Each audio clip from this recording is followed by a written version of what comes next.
adalah tentang kerugian emas sebanyak 1.2 bilion untuk tahun lepas.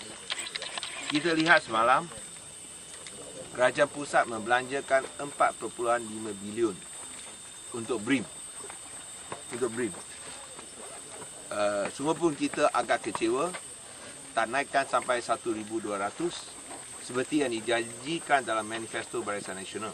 Dia janji 1,200, tapi bayar pula hanya 650. Ini sudah kusut.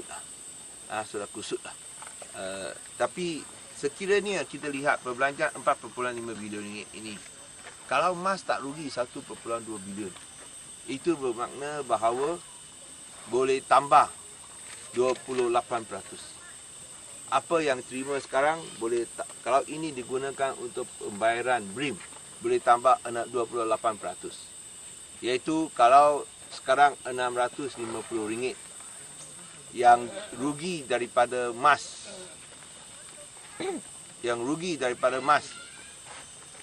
saya rasa boleh tambah 180 ni macam.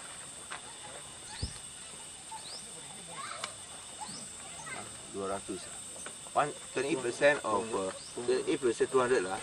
Mungkin kalau 650 boleh tambah mungkin RM200.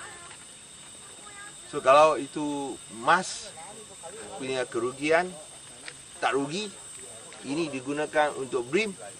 Rakyat yang terima BRIM boleh terima 28%. Yang terima 650 boleh dapat kira-kira hampir RM200. So itulah kerugian yang dialami oleh rakyat, yang tidak dirasa oleh rakyat kerana kegagalan urus tadbir oleh pihak kerajaan pusat dalam menjaga khazanah negara.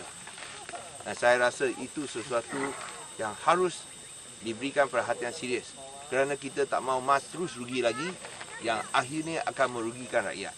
Kalau wang ini dapat diberikan kepada rakyat menerusi BRIM, tolong ingat, RM650 ini yang diterima sekarang boleh tambah 200. Okey. Ada apa soalan?